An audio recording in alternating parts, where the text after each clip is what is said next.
तर सोनम वांगचुक यांना बळ देण्यासाठी शिवसेना ठाकरे पक्ष आता मैदानात उतरणार आहे। मोदी सरकारच्या हुकुमशाही विरोधात आणि नीट घोटाळा प्रकरणी शिक्षण मंत्री धर्मेंद्र प्रधान यांच्या राजीनाम्यासाठी सामाजिक कार्यकर्ते सोनम वांगचुक यांनी गेल्या 20 दिवसांपासून सुरू केलेल्या आंदोलनाला पाठिंबा देण्यासाठी ठाकरेंची शिवसेना आज दादर येथील छत्रपती शिवाजी महाराज मैदानावर जोरदार आंदोलन करणार आहे। शिवसेना पक्षप्रमुख उद्धव ठाकरे यांच्या प्रमुख उपस्थितीत हे आंदोलन होईल। सायंकाळी 4 वाजता सुरू होणाऱ्या आंदोलनामध्ये मुंबईसह राज्यभरातून हजारो शिवसैनिक सहभागी होतील। नीट सीबीएसई सह अनेक परीक्षांमध्ये झालेली पेपरफुटीची जबाबदारी घेऊन केंद्रीय शिक्षण मंत्री धर्मेंद्र प्रधान यांनी राजीनामा द्यावा अशी सोनम वांगचुक आणि काँग्रेस जनता पार्टीची मागणी आहे। आणि आता आजच्या या आंदोलनाला कसा प्रतिसाद मिळतोय, या आंदोलनामध्ये ठाकरे नेमकं काय बोलतात हे पाहणे तितकंच महत्त्वाचं असेल।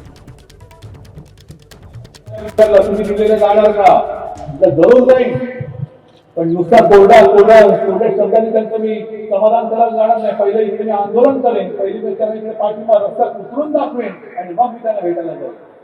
तर आज या चॅनलच्या माध्यमातून मी सर्व पक्षाच्या सर्व भाषिकांना आवाहन म्हणजे विनंती करतोय की हा जो लढा आहे, जसा हिंदुत्वाचा मंदिर चोराविरुद्ध ढोंगी हिंदू विरुद्ध आहे, तसा उद्याचा लढा आपल्या देशाच्या भविष्य असलेल्या युवकांसाठीचा लढा आहे। तर आमदार आदित्य ठाकरे यांनी या संदर्भात ट्विट करून काय माहिती दिली आहे आपण पाहूयात। आदित्य ठाकरेंचे एक पोस्ट आपण पाहतोय। देशभरातल्या तरुणांच्या प्रश्नांसाठी लढणाऱ्या सोनम वांगचुक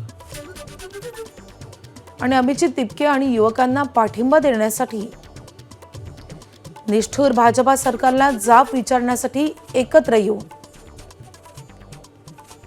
19 जुलैला शिवतीर्थावर मासाहेब मीनाताई ठाकरेंच्या पुतळ्याजवळ 4 वाजता भेटूया। हा लढा सर्वांचा आहे, कुणा एका राजकीय पक्षाचा नाही। सगळ्यांनी जमूया, देशाच्या तरुणांचा आवाज बनूया, असं आवाहन आदित्य ठाकरेंनी केलंय। एबीपी माझा, उघडा डोळे बघा नीट।